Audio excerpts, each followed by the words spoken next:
I want to welcome all of you to this special day to honor Reverend Martin Luther King Jr. and this day of national service and the new inauguration of President Obama. Before we start, just one logistics. I think many people know that we lost our power this morning. The lights have come back on. The heat is in the process of coming back on. But if any of you are cold, feel free to put your coats on. It's not rude. I encourage you, stay warm, stay warm, stay warm. So feel free to do that here and after the assembly.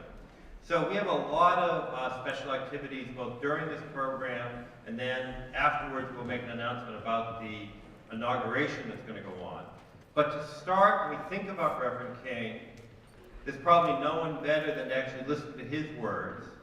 So in 1963, he gave a famous speech, and you're going to hear in just a minute a few words from that speech that have helped crystallize many of what he's been thinking. So with the support from Ron and the technology, let us all listen to a few words from the late Reverend Martin Luther King Jr.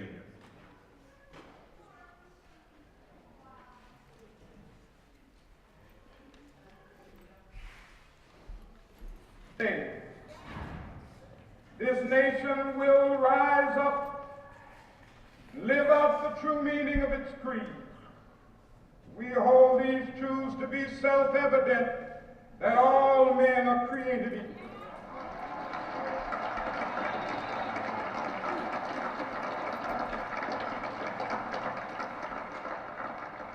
I have a dream that one day on the red hills of Georgia, the sons of former slaves and the sons of former slave owners will be able to sit down together at the table of brotherhood. I have a dream that one day, even the state of Mississippi, a state sweltering with the heat of injustice, sweltering with the heat of oppression, will be transformed into an oasis of freedom and justice. I have a dream that my 4 little children will one day live in a nation where they will not be judged by the color of their skin, but by the content of their character. I have a dream today.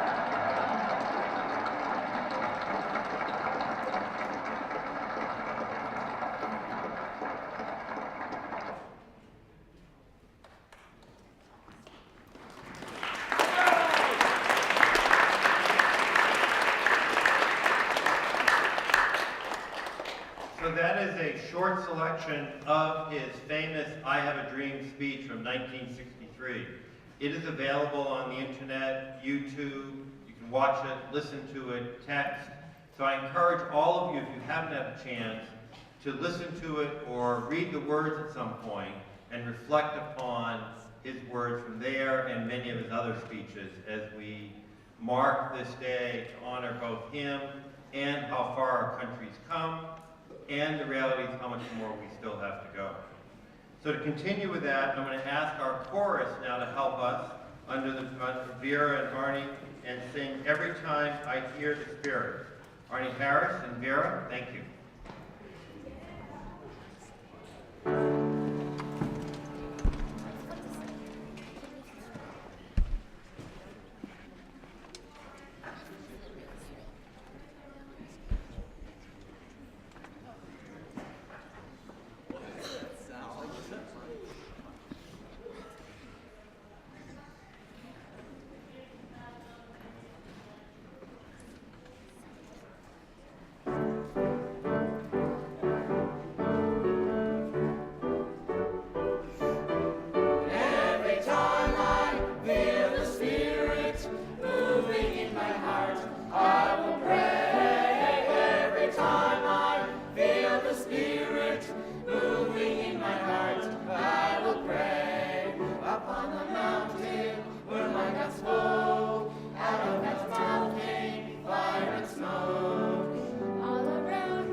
and Arnie and Vera and Annie, great job.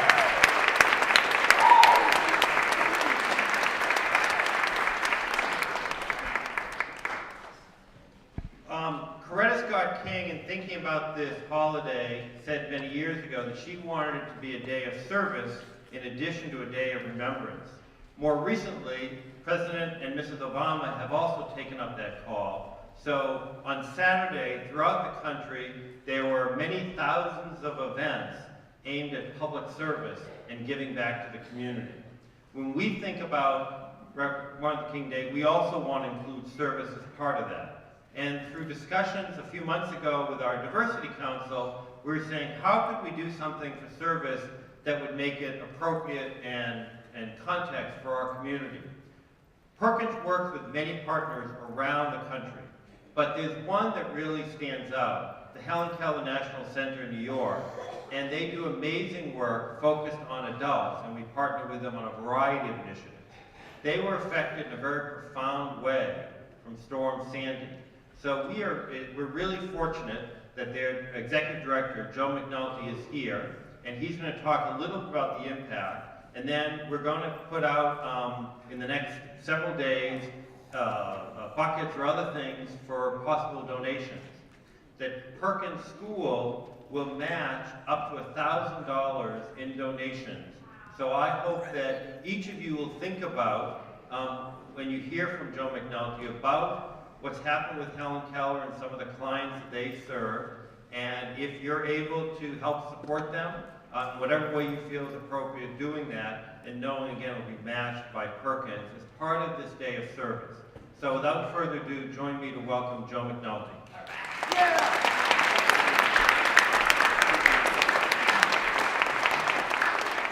Thank you, Stephen. It's always great to come back.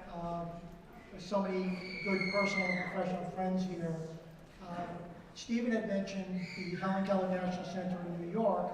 We do work with adults.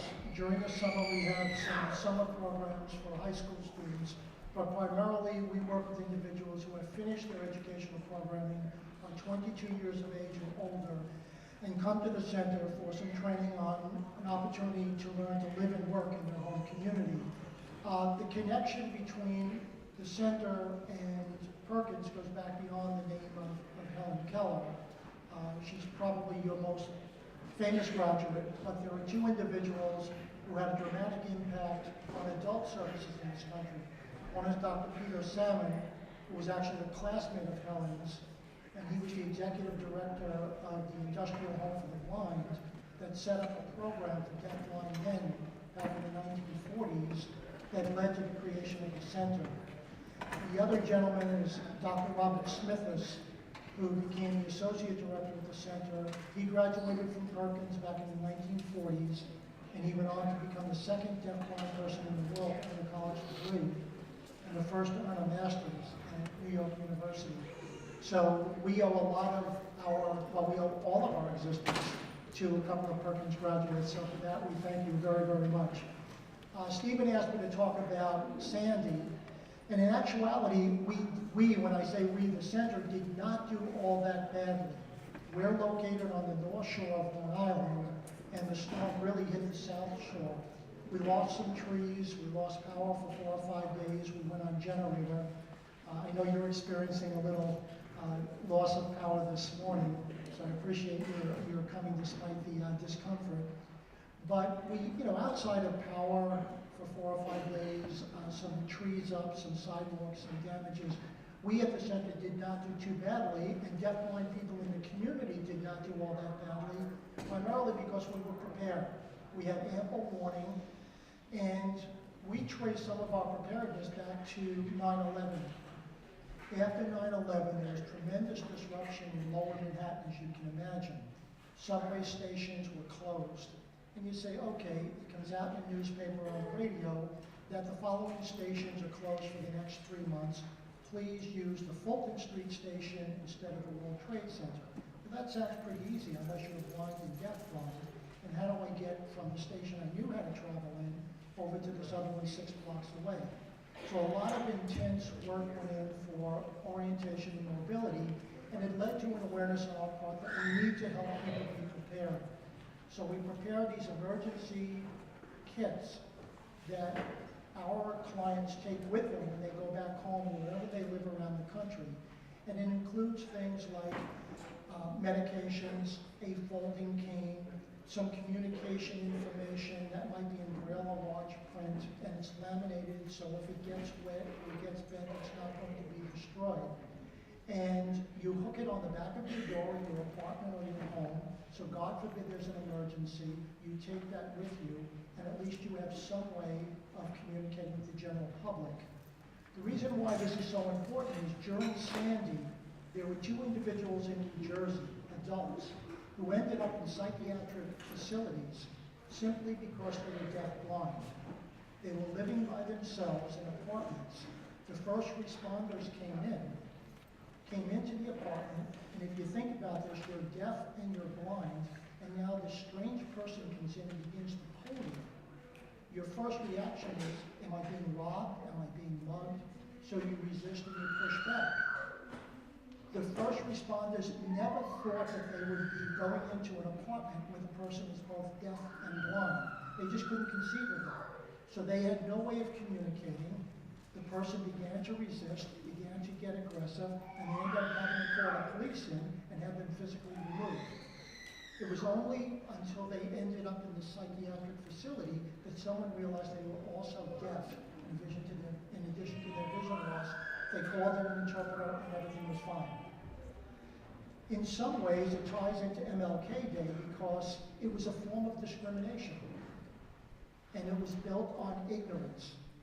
The general public is not aware that there are people out there with special needs, so we haven't learned to accommodate them yet. And you yourselves, as you grow into adulthood and you start looking for employment, you start looking for a place to live, you're liable to run into some form of very subtle discrimination.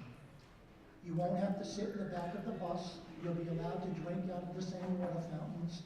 But an employer is going to look at you and he's going to say, how are they going to get to work? I bet they're going to be late a lot. I bet they're going to have a lot of accidents on the job. How are they going to communicate with their coworkers? You go in to rent an apartment, and that landlord's going to be looking at you and say, I hope they don't try to cook because they're not going to burn the building down. What if they go down and try to do their clothes and their laundry and they start a flood? So day in and day out, you will probably run into some form of subtle discrimination. And you need to figure out how you're going to deal with that as you go through your life. We look at the Helen Kellers, we look at the Peter Salmons and the Bob Smithers.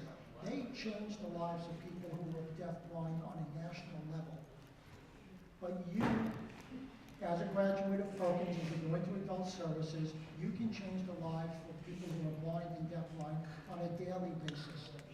With your coworkers, with your neighbors, with your landlords, with your bosses, the people in your church, the people in your social groups.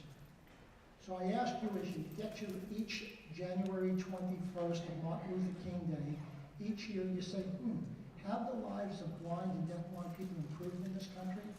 And what have I done in those little day-to-day interactions with the general public to educate them, to be their teacher, so that people who come generations after me will enjoy an even better life than I have.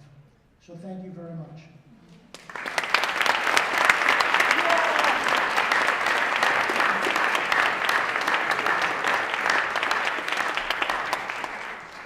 So to follow up what Joe said, again, there will be buckets or things around campus that money will be used to help for emergency preparation for some of the consumers who are deafblind in Long Island and those served by Helen Keller, to help them, number one.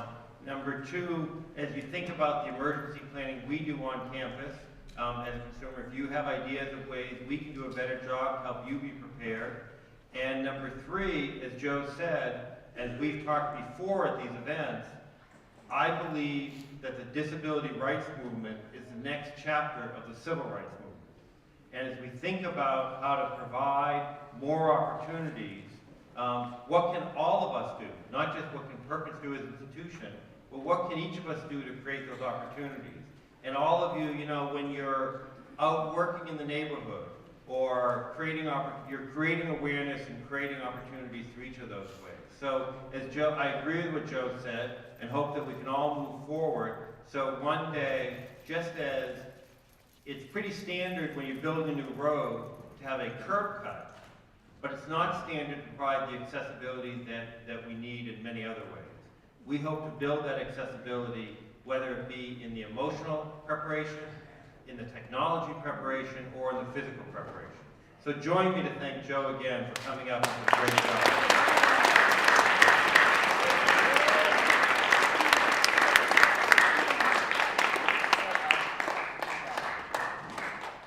And part of our looking at Reverend Martin Luther King is how we as an institution deal with diversity and how open are we. And so as you know, I think it's 6 or 7 years ago, I don't remember exactly, we set up an internal diversity council to cross campus to help come up with many ideas and think how we can do a better job. So I'm going to have Jim Whitmer come up and talk about that, and I congratulate the council for all that they do. And if any of you think about wanting to join, I know that Jim and his colleagues will welcome you. So Jim?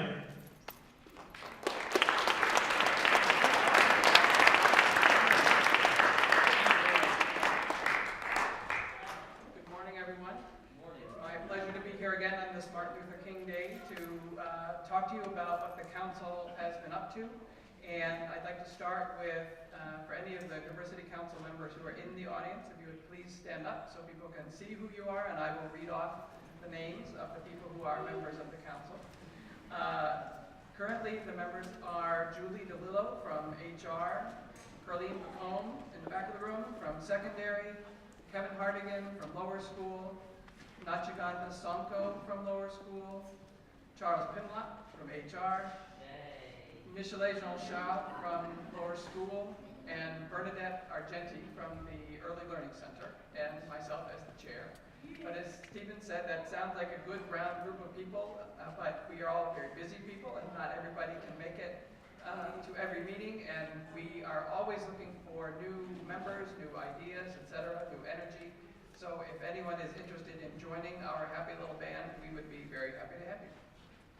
So I just want to give you a bit of a update on what we've done over the past year and some of the kind of things that we're thinking about for this coming year and beyond.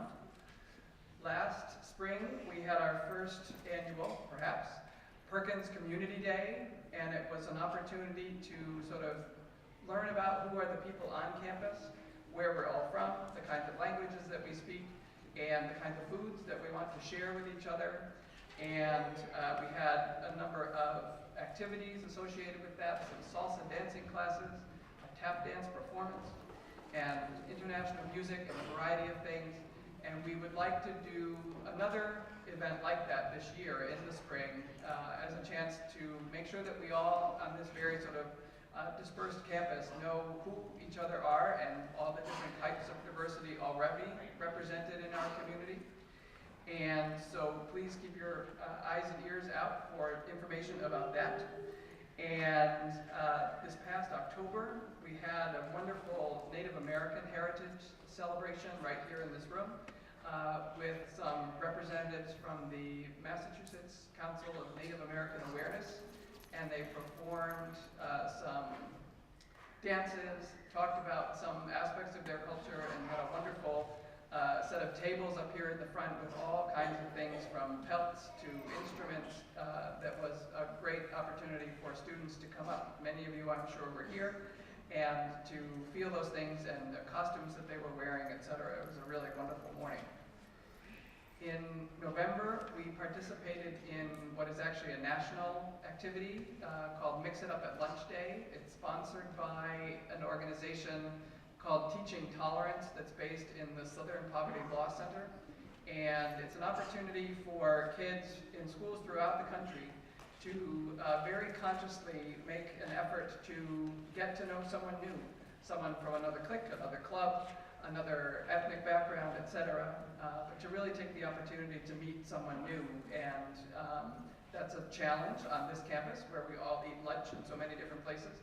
But this year we did take advantage of the Groesbeck Student Center and had an opportunity. There was a couple classes from secondary program and a couple from deafblind who got together and had lunch, as well as locations across campus where staff came and had an opportunity to meet people they may not have met before.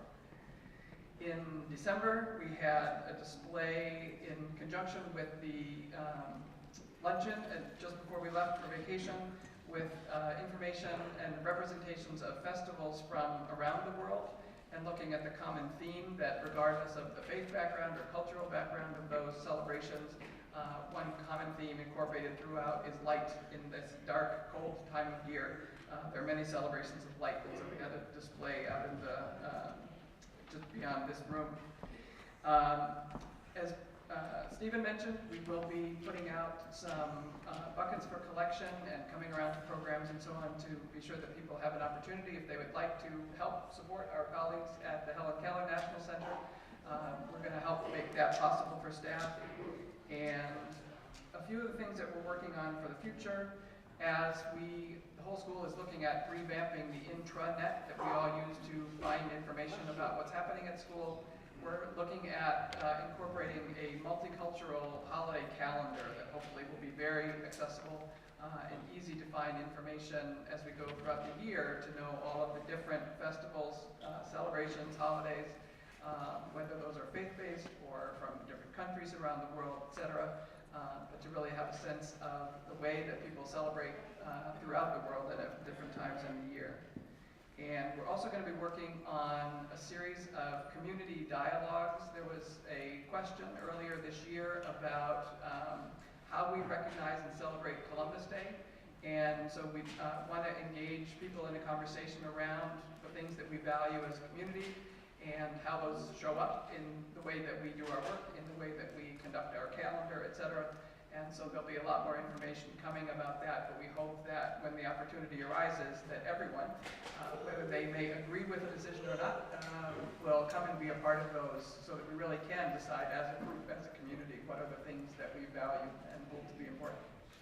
So if you're at all interested in helping us as a council to do those kinds of activities, or you have other ideas about what you'd like to see us do, I hope you will take advantage of the opportunity. We currently meet Wednesday afternoons once or twice a month from 3 to 4, but we can be flexible in terms of meeting time and or could always use help with special projects, etc. So I hope you'll join us. Thank you very much.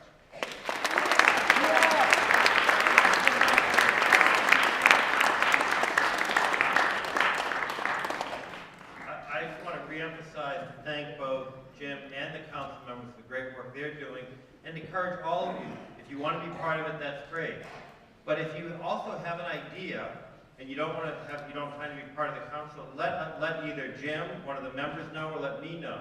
Whether it's students, parents in the audience, staff, visitors, how can we become a more inclusive environment? How can we be as welcoming and open as I know we all want to be and we all strive to be? And what are the ways to reach out? And whether it has to do with race or ethnic or gender or nationality or political perspective or religion, whatever it is, if you have ideas of things we can do or identify areas where we haven't reached that goal that Reverend King talked about earlier, let us know so we can continue to do this. This is a journey, not a destination, meaning we always have to figure out how to make better in terms of that piece of it. Speaking of making things better, events like this don't just happen. There are a lot of folks, in addition to those speaking and those singing, who have played a role. Wendy Buckley and Ron and folks at the library who have put the programs into Braille, and my office who have printed it. So can you join me to thank all of them for their great job?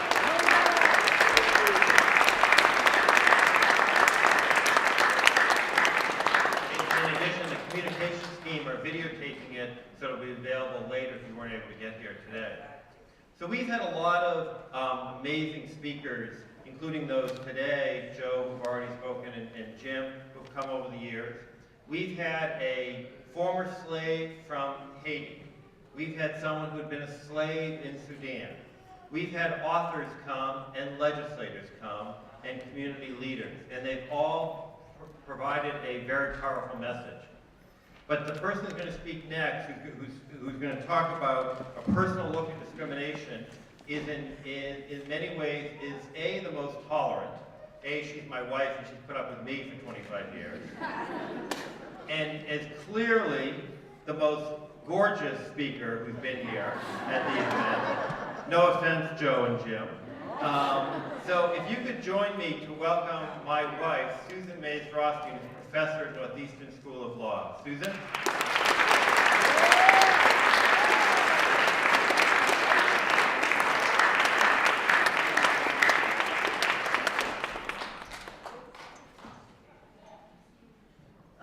Thank you, everyone, and I particularly want to thank the members of the Perkins community for welcoming me here today. The Perkins chorus for the beautiful rendition of Every Time I Feel This Spirit. You did a wonderful job. Joe Mcnulty, Director of the Helen Keller National Center, for your inspiring words on all that needs to be done for the very special members of every community when there's a national disaster, as was the case with Superstorm Sandy. For the Perkins Diversity Council and Jim Whitmer and all the work that Perkins is doing to help us think about diversity each day and every day. And to my husband, our fearless leader of Perkins' amazing work, Stephen Mays Rothstein. I'm honored to be asked to be here today. I'm putting the word asked in air quotes because I think I might have a little bit of an inside line here. But I want to address the community, absolutely. But what truly, truly moved me to stand here before you today was the opportunity to speak with you, our Perkins students.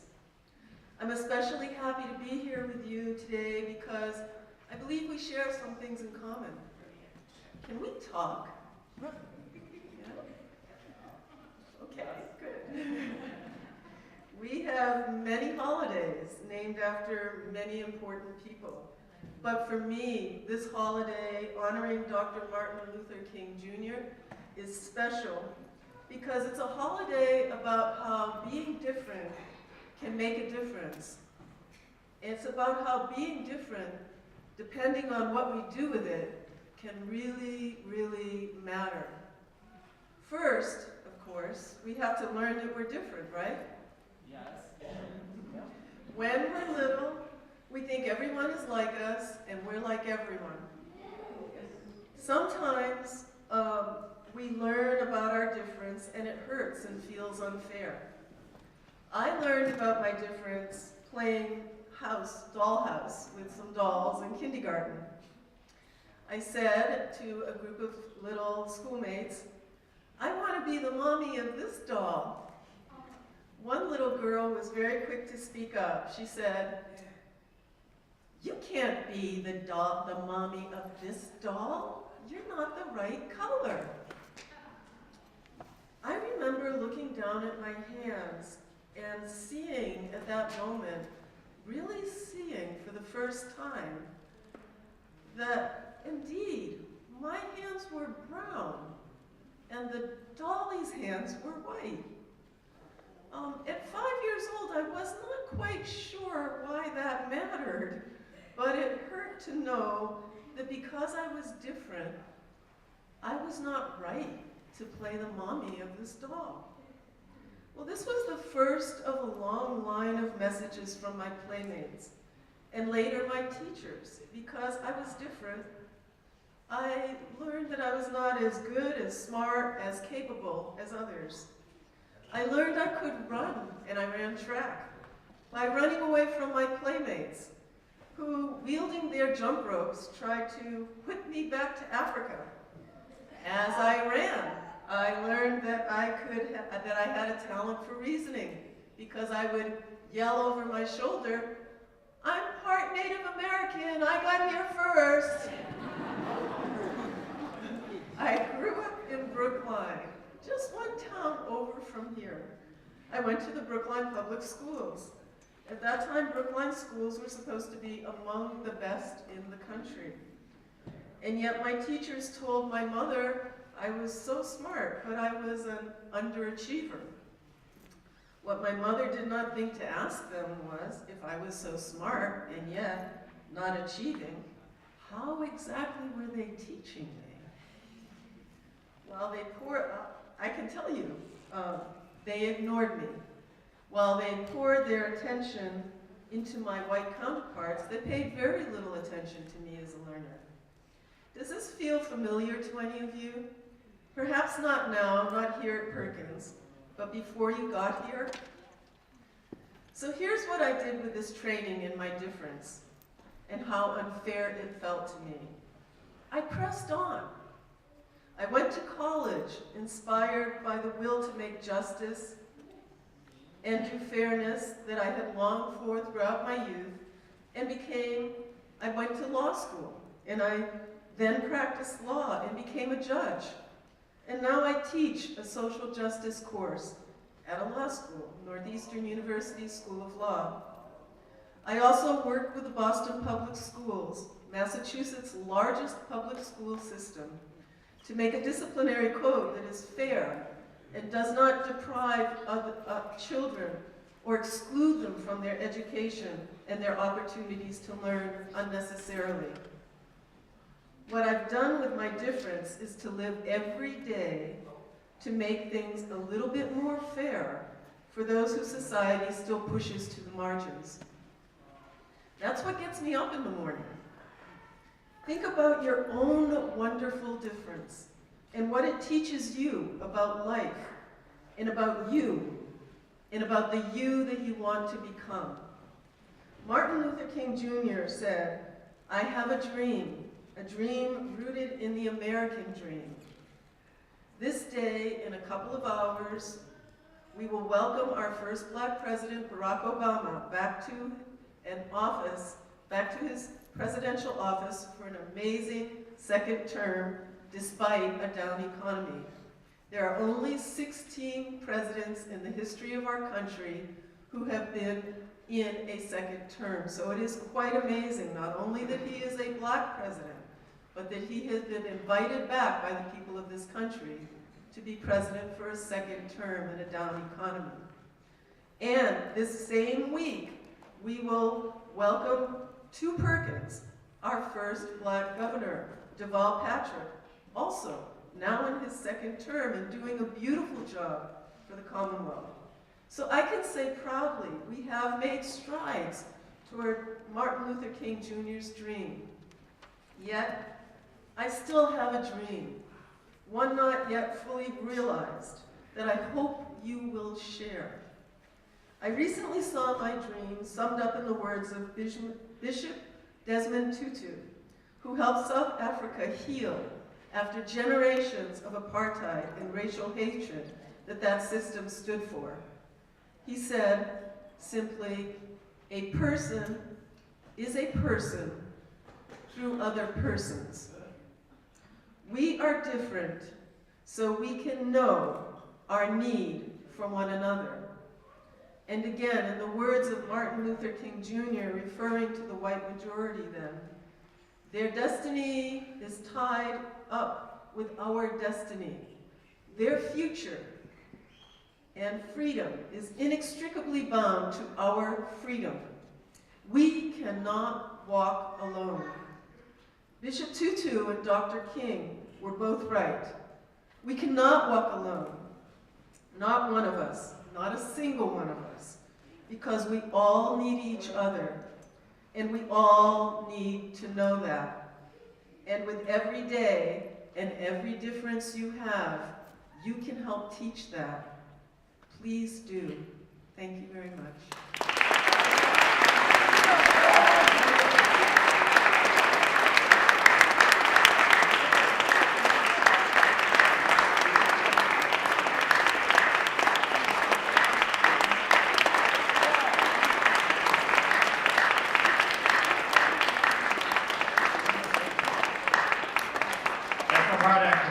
Don't you agree? Yeah. Thank you, honey. Thank you very much. Christine and Pam for helping with interpreting today and for helping to make this event more accessible.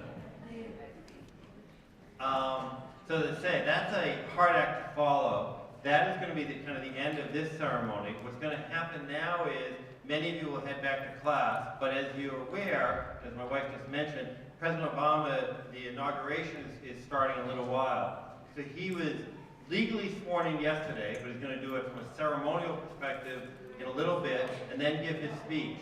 When this ceremony ends, the screen's going to come down, and Ron will help us again with technology. There'll be a live streaming of the ceremony.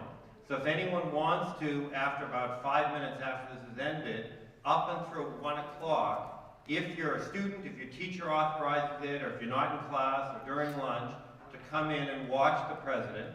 He will probably speak around noon, but he's a president, so he'll speak whenever he decides to speak. And so it's hard to say exactly in terms of the ceremony. He's not speaking now, but he will be speaking soon. Just to give a little bit of context, this is, in our country's history, the 57th inauguration. And they happen in, we all know them as happening in Washington, but when the country founded, they've actually been held in 10 different locations over time.